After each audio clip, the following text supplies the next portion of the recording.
welcome back. We were on that. So we were on, and left it on almost on a cliff edge at the end of 5.0, talking about burnout.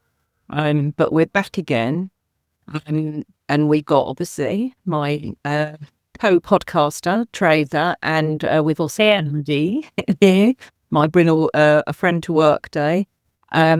So we talked in 5.0 around Andy's journey and his experience as he was identifying burnout and what had happened. And we did pause then on that cliffhanger. But we come back and we're going to start talking a little bit more now about the period as you were on recovery and then in the return to work piece. So thanks again, Andy, for holding with us. To come back for this second part. It would be good just for you to talk a little bit about the recovery. I think from where we left off, you'd said you just started to think about yourself. I'm going to being a bit selfish. So what happened to then build that recovery back up? So I think I quickly realised I couldn't do the recovery on my own because I've become quite a good procrastinator at deflecting this by helping other people for the first 3 months. I actually, I have to admit, I didn't do anything at this stage. My wife did. My wife intervened and said, okay, this is not getting better. Whilst you're seemingly happier because you've got less pressure, less strain, I don't see you actually being anything different from when you were 3 months prior.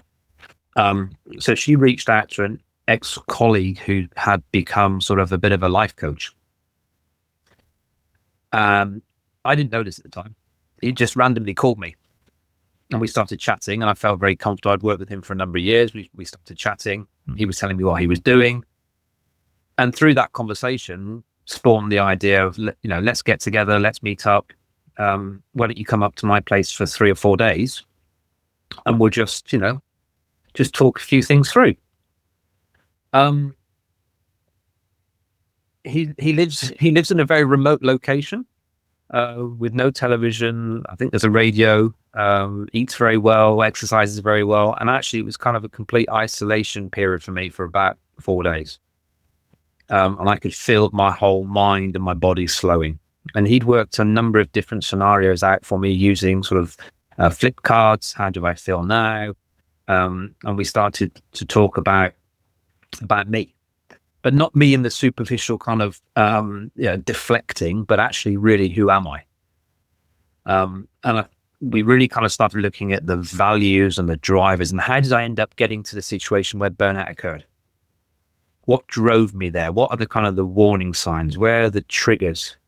So we did some really intensive exercises around that, but also then we balanced that off with some meditation. He introduced me to meditation every day, and reflection and breathing techniques, and different exercises I could do to keep myself balanced. And that's kind of very difficult, but very easy to do. The difficult part is maintaining it afterwards. And so we made a kind of commitment to each other that we would speak every week. And that's now, I think, about 2 years. We speak every week for about an hour and a half.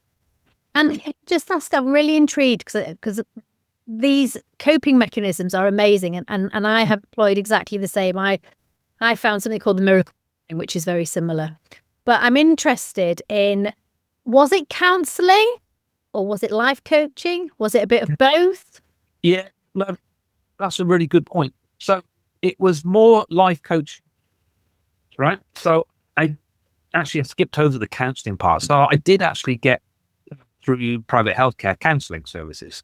And one thing I would say in here is no counsellor is the same. They all come in from different angles with different ideas, and you've got to find the one that suits you the best. I think I went through 3 different types. Yeah. And actually to a point, it didn't really, I don't think it really helped me after a while, because the life coaching and the kind of the view about myself and who I was, rather than just how I was reacting, I found with the life coach to be more powerful than with the counselling. So I superseded the counselling after about 6 months with the life coaching, because I felt that the connection I had was on a much more deeper personal trust-based level than it was with the counselor. The counselor would be very good in terms of the conversations and give me ideas and tips, but really it was the kind of the coaching, the deep coaching that I was having. I think that's a thing. So sorry, Philippa, sorry, I'm off. And again, an interesting insight for me is meditation, walking, breathing. We hear a lot about that nowadays. And I live out on the coast, so it's massive over here on the coast. But it's still very female orientated. For you as a man, how did it land with you? Did it feel a bit too woo-woo, the phrase woo-woo? Or were you all in because you just needed something and you saw the benefit straight away? Oh, no, I was all in. I'm a little bit an Aquarian, so it's kind of you're all in or you're all out. So I was all into it. The time, it felt really comfortable. Bringing it back into my day-to-day life, I found what I was doing. I was doing the meditation, but I was hiding. I was waiting till everyone had gone out or go into an area where they couldn't see me and doing that. So that adjustment, I never really got it right to say, hey, I'm meditating. I don't think I ever said it in the house. I would just go away. But I think it's trying the different. It's having a number of tools available to you and trying them. You know, the breathing techniques I still use today. You can feel the agitation. The body scanning technique, you know, for me, it's abdominal pain. That's the first sign that something's not right. What is it? In the past, I would just ignore that. Now what I do when I have that, in the morning, I'll do a quick body check, you know, mentally scanning myself. How do I feel everywhere?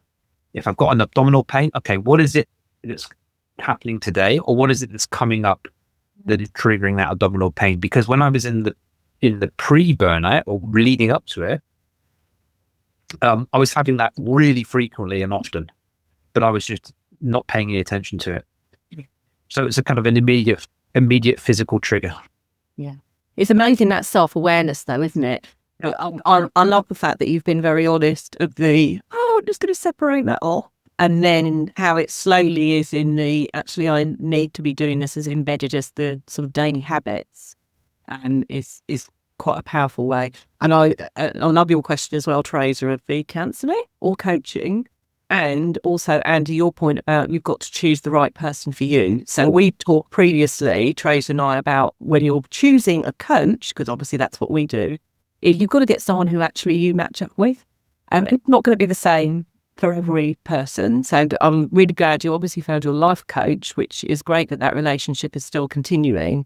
And, you know, I think one of the things we talk about with coaching is it's always looking at that future going forwards, how you do better, how you improve, how you reach your potential going forwards.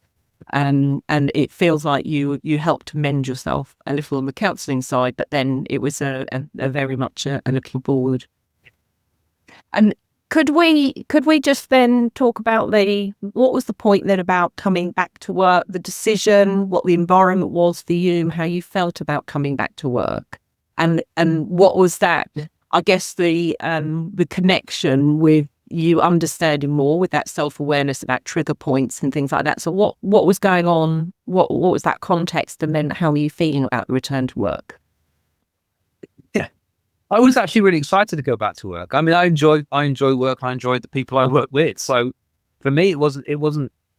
And by the way, in that period, I'd also relinquished the previous role I did. Yeah. Right? So I'd gone from a role where I was traveling significant travel with a large community that I was leading to effectively an individual contributor. So, you know, that helped massively. Yeah. So accepting the fact that I couldn't continue doing what I was doing in the past and the way I was doing it, and that was part of the challenge I had, was to relinquish that. By moving that on, I felt a lot better. So coming back to work was really good.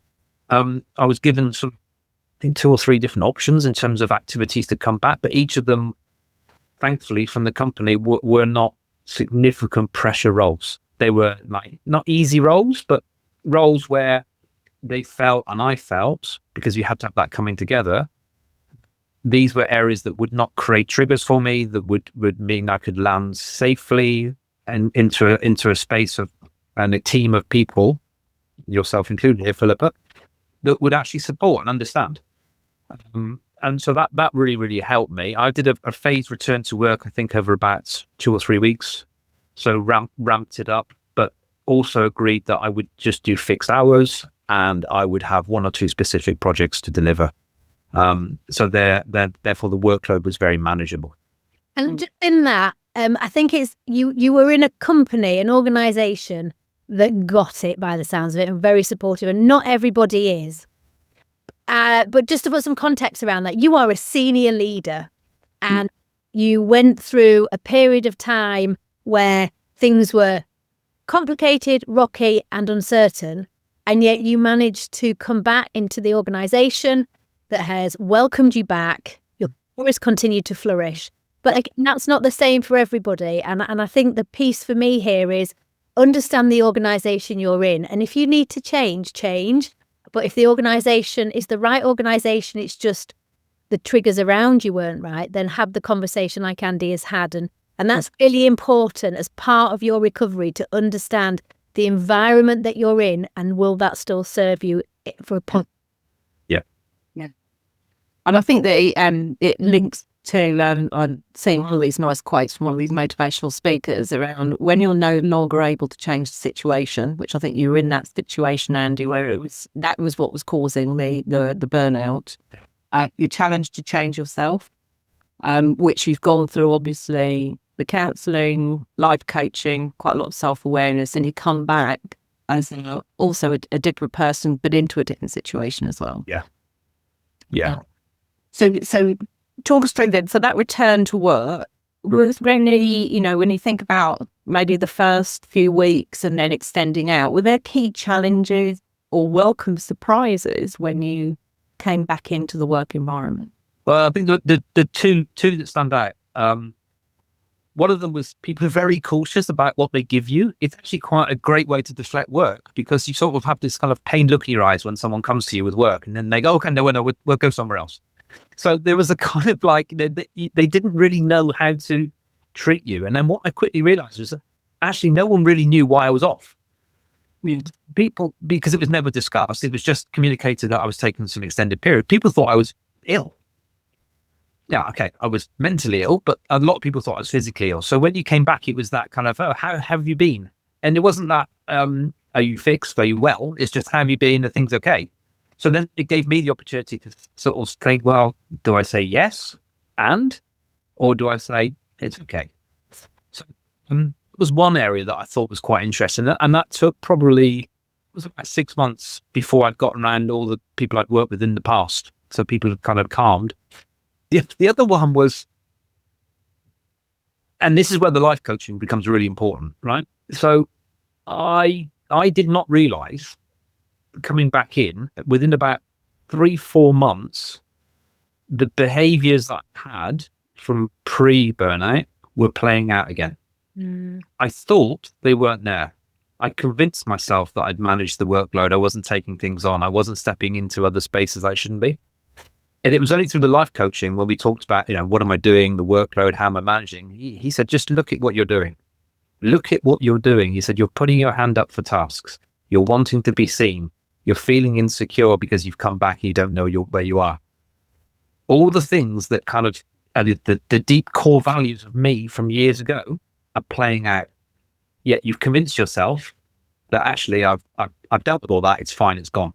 And that was the kind of aha moment of, blind, I've done all this work, but actually that's just started. I haven't got to the end. I thought I got to the end, come back to work and off I go again. But it wasn't. It was all these things, because they're so deeply ingrained in me around security that I was just running back into the environment again. And is there anything then with having that almost aha moment of done a loop almost? Was there then something that you were able to do differently? Or so how did you manage that, I guess, with that realization of, oh my God, I could be going back to dating to where I was before if all was overhead? So I think there were 3 things. Is I continued the life coaching. Yeah. I was very transparent in terms of what I was doing, how I was feeling, where I was. The second one was I noticed that when I was getting busier, I was walking faster. So when I'm in London, I don't ever get the tube. I always walk everywhere, but I was noticing I was almost running fast. The third thing is with my life coach, we started doing this kind of wheel of experience or wheel of life type of thing, where we did a kind of, there were 10 behaviors that were kind of leading indicators that I was falling back into my old ways of working.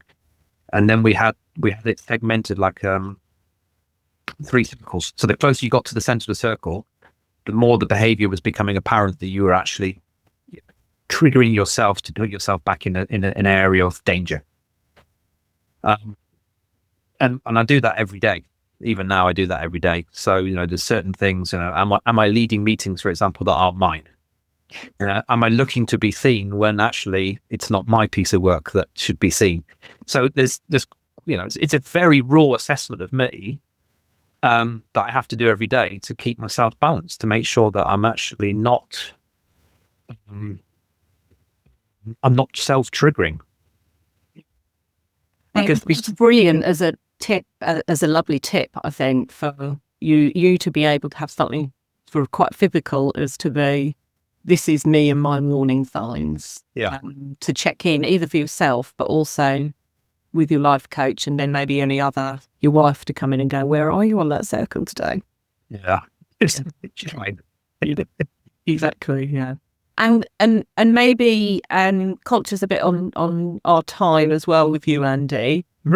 How are you now? Is that too difficult a question to ask? Where are you now in your journey, would you say, from a burnout and recovery perspective? Oh, that's a great question. Where am I now? Do we need another podcast for that, wasn't it? 5.1, 2, 3, 4, and 5.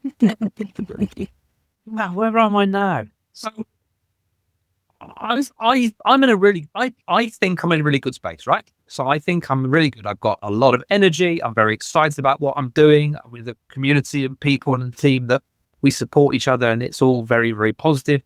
And let's be honest, right? With all this, it's not just about work. My home life suffered massively. Yeah. I didn't speak to my wife for 5 weeks, apart from yes and no. And we live in the same house. Don't get me wrong. It's not that we're living apart, and we're still together, and the family's still together. But there was an impact on them as well. And so it's easy to be very kind of self-reflective now and say, yeah, I'm okay. But the better people to ask are the family. Oh, maybe we'll get Lindsay on then for a podcast.